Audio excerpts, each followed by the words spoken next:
So today is Tuesday, July the 1st, and we are in a very hot and muggy Venice, Italy.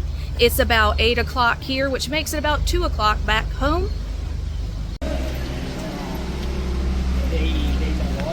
Alright, so the first stop is the Rialto Bridge. This bridge is the oldest of 4 bridges spanning the Grand Canal. It is made of stone, took 3 years to complete, and was finished in 1591. At one point, Michelangelo was in the running for designing the bridge, but ultimately the city went with a different designer.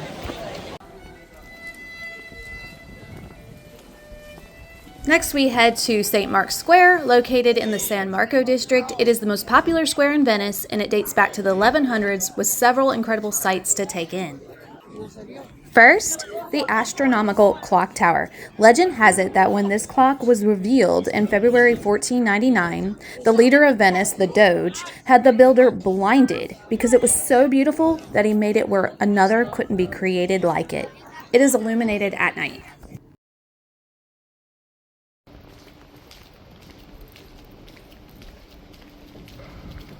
Just across from the astronomical clock is the bell tower. Dating to the 1500s, this tower is open to the public with spectacular views of the square, the Grand Canal, and the city itself.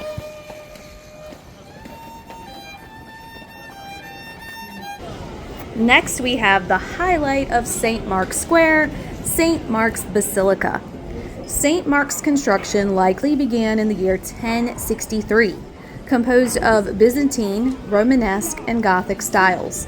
It was designed to look like the Church of the Holy Apostles, a long-standing but no longer existent church in Constantinople. This is the third church built on this spot, and it is believed that this is the very spot to be the burial site of Saint Mark, writer of the first gospel himself. Inside the church, gold-ground mosaics of prophets, biblical scenes, and saints, including the interment of St. Mark on this site, cover the walls, vaults, and dome.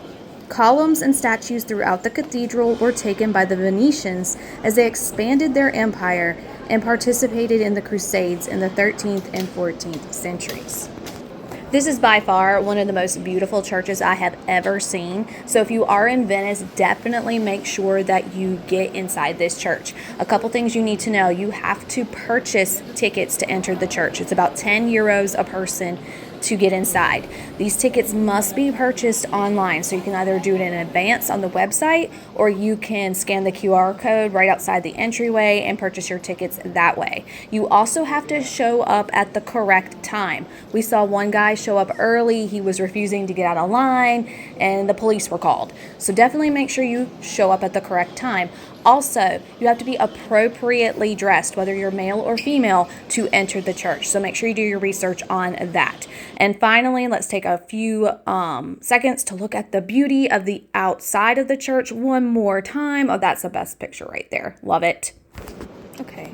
And of course, the obligatory candle lighting. Now, Aaron was not on this trip to do this part, so I had to fill in here.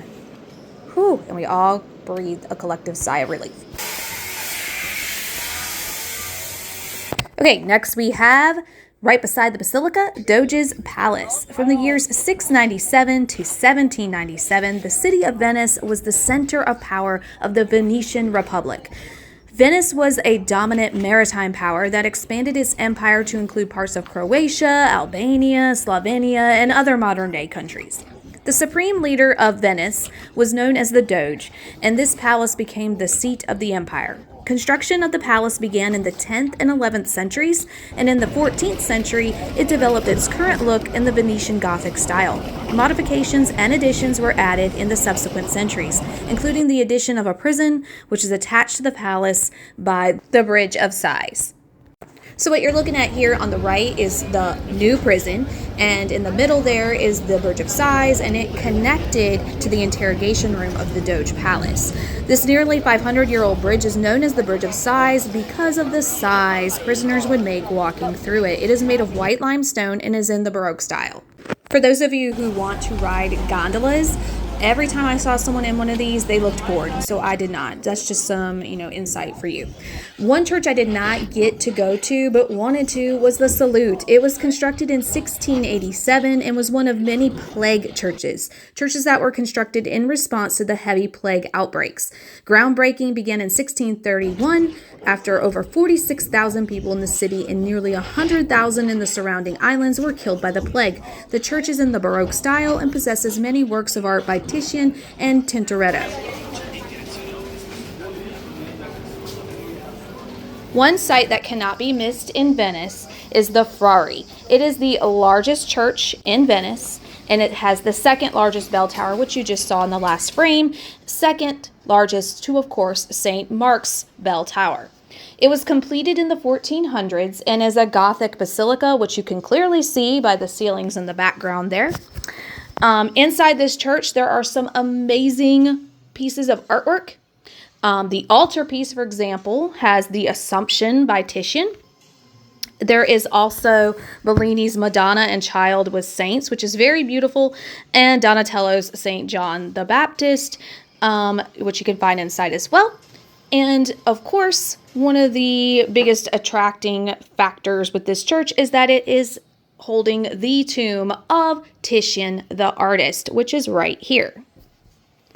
Yep, so you can see his name right there, Titian. And of course, the obligatory candle lighting. This time I let Greg handle it.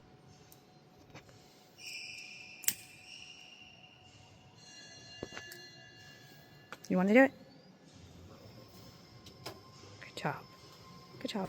Lastly, if you are a souvenir enthusiast like me, you will not be disappointed. There are plenty of souvenir stores, souvenir stalls all over Venice. No matter which section you go to, you will find plenty.